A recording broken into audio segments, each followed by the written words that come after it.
Shalom saudara, beberapa hari yang lalu ada seorang wanita yang mendatangi saya setelah saya selesai menyampaikan firman Tuhan di satu gereja. Dia bertanya kepada saya mengenai keinginannya untuk menikah dengan seorang duda.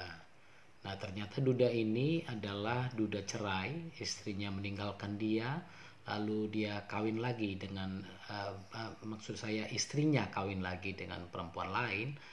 Lalu si duda ini kemudian mendekati si wanita yang sudah setengah baya juga usianya, dan ibu itu bertanya kepada saya, bolehkah saya menikah dengan dia? Saya bilang, ibu tahu firman Tuhan, bagaimana kira-kira menurut firman Tuhan? Nah, ini dari sisi firman Tuhan saja, belum lagi bicara dari sisi-sisi yang lain, saudara. Nah, saya mengingatkan kita di dalam Markus pasal 10 ada orang-orang Farisi yang datang kepada Yesus untuk mencobai dia. Nah, saudara perhatikan tujuannya untuk mencoba Yesus ya. Lalu pertanyaannya begini, apakah seorang suami diperbolehkan menceraikan istrinya? Nah, jawab Yesus tidak langsung jawab seperti iya atau tidak, tapi Yesus memberikan pertanyaan kepada mereka. Apa perintah Musa kepada kamu? Jawab mereka, Musa memberi izin untuk menceraikannya. Nah, saudara dengarkan jawaban Tuhan. Saya senang dengan apa yang Tuhan Yesus katakan di sini di dalam Markus 10 ayat yang kelima. Yesus katakan, justru karena ketegaran hatimu lah maka Musa menuliskan perintah ini untuk kamu ya. Nah, dalam terjemahan sederhana Indonesia lebih menarik lagi. Yesus katakan, Musa menulis perintah seperti itu karena hatimu keras dan jahat. Wow, saudara. Nah, lalu kemudian kenapa Yesus bilang begitu? Ya memang hati mereka dari awal saja sudah ingin mencoba Yesus ya. Lalu dilanjutkan, sebab pada awal dunia Tuhan menjadikan mereka laki-laki dan perempuan. Ingat, Adam and Eve, not Adam and Steve ya. Bukan Adam dan Steve, tapi Adam dan Hawa. Jadi nggak ada yang namanya homoseksual dalam kamus kekristenan. Walaupun ada surat-surat tertentu dari pendeta-pendeta tertentu atau kumpulan-kumpulan gereja tertentu yang mengatakan kita menerima, ya kita terima. Orang yang berdosa itu wajib diterima dalam gereja. Tapi perbuatan dosa tidak boleh diterima. Perbuatan dosa itu adalah hukuman yang mematikan dalam firman Tuhan. Bahkan firman Tuhan mencatat dosa homoseksual, dosa yang lain sebagai adalah kekejian di hadapan Tuhan. Dan hukumannya atau upahnya adalah neraka. Itu sebabnya kita mengasihi orangnya tapi bukan perbuatannya. Nah, saudara perhatikan, Yesus katakan sejak pada awal dunia Tuhan menjadikan mereka seorang laki-laki dan seorang perempuan. Jadi tidak ada yang namanya poligami juga. Ya, jadi seorang laki-laki dan seorang perempuan. Lalu laki-laki ini akan meninggalkan ayahnya dan ibunya dan bersatu dengan istrinya.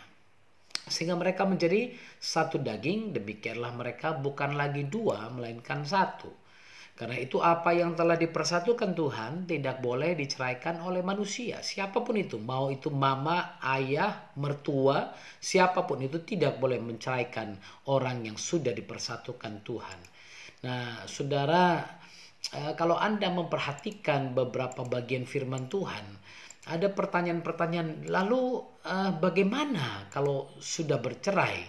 Ya, atau apa dasarnya aku bercerai, saudara? Nah, firman Tuhan dalam 1 Korintus pasal 7 dikatakan suami dan istri tidak boleh bercerai. Tapi kalau dia bercerai, dia harus tetap hidup tanpa suami atau berdamai dengan suaminya. Saya percaya demikian juga sebaliknya.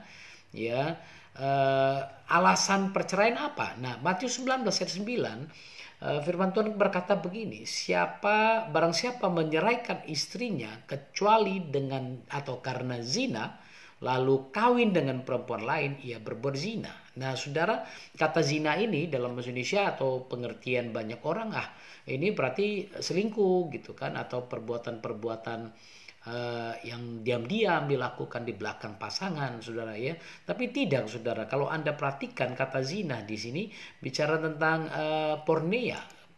Porneia itu adalah ketunasusilaan. Ada perjinahan tapi dalam bentuk yang parah sekali, saudara. Bentuk percabulan yang parah sekali. ada sexual intercourse di dalamnya, ada fornication, ada lesbianism, ada intercourse with animals ya. Jadi kata porneia ini bukan sekedar berzina, tapi ada unsur-unsur homoseksualitas, lesbian. Nah, ini misalnya pasanganku tiba-tiba berubah jadi sukanya kepada sesama jenis. Ya, kira-kira yang seperti itu Saudara, kata porneia ini. Jadi bicara tentang satu tindakan ketunasusilaan yang sangat ekstrim. Jadi bukan sembarangan bisa menceraikan. Oh, dia berzina, dia selingkuh, aku ceraikan dia. Tidak bisa Saudara, karena hukum yang lebih tinggi dari semuanya adalah hukum kasih. Haleluya.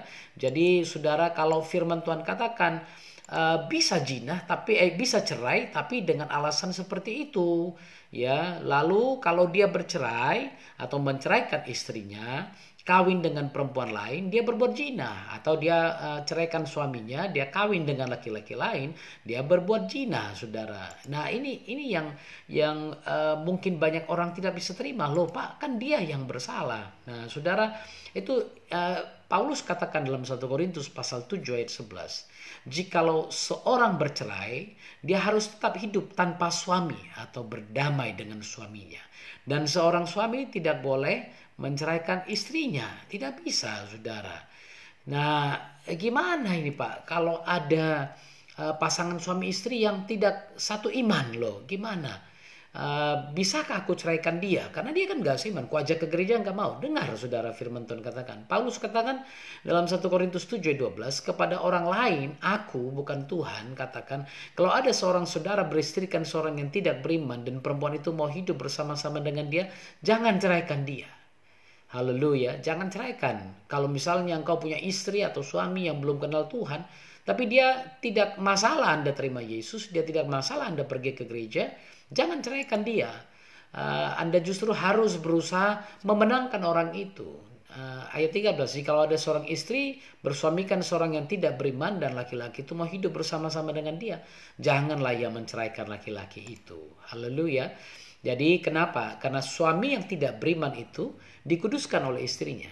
Dan istri yang tidak beriman itu dikuduskan oleh suaminya. Andai kata tidak demikian, niscaya anak-anakmu adalah anak cemar. Tapi sekarang mereka adalah anak-anak yang kudus. Haleluya. Karena itu Saudara, jangan main-main dengan pernikahan.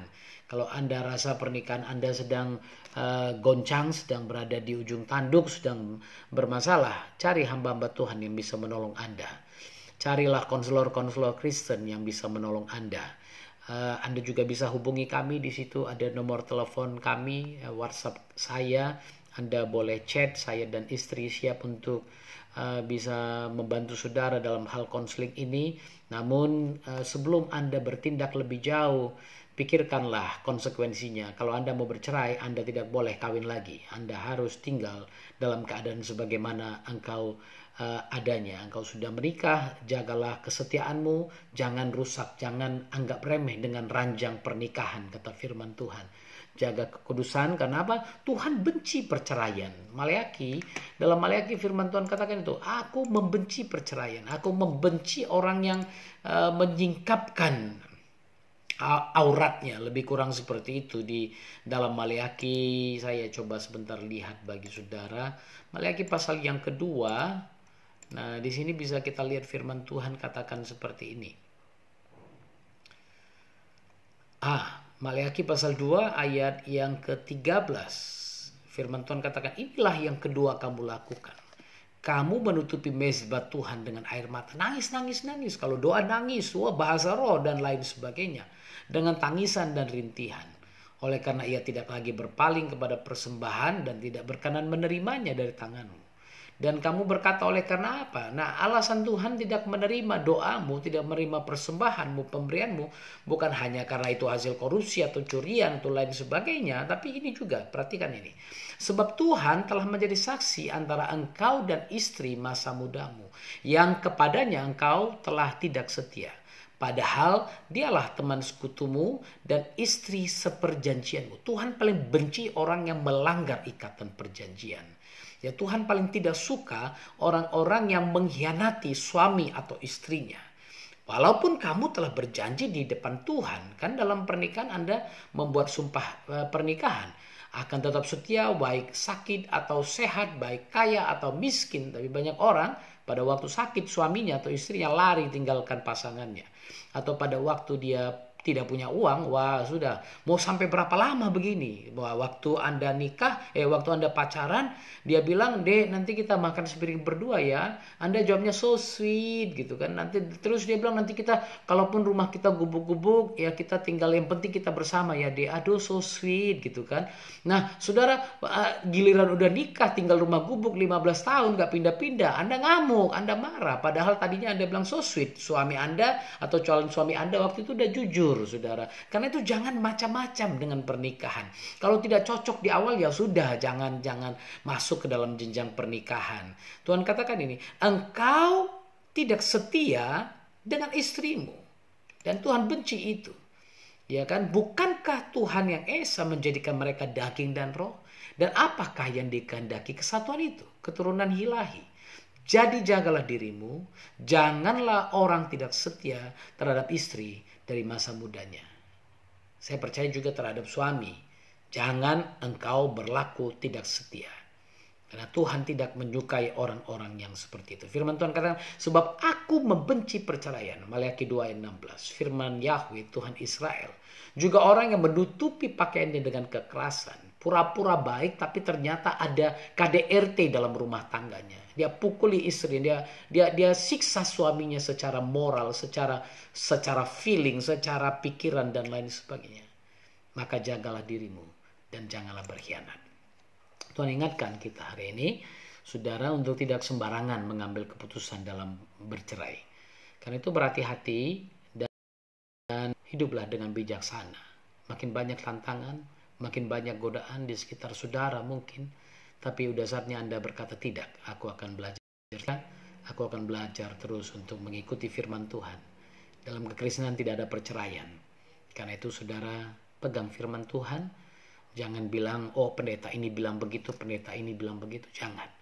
Ikuti firman Tuhan, jangan ikuti pendeta. Banyak pendeta bisa salah di akhir zaman ini. Tapi kalau Anda memegang firman Tuhan, maka doa-doamu tidak terhalang. Dan semua perbuatan-perbuatanmu akan menyenangkan hati Tuhan. Tuhan Yesus memberkati. Dan sampai jumpa lagi di video saya yang berikutnya. Shalom.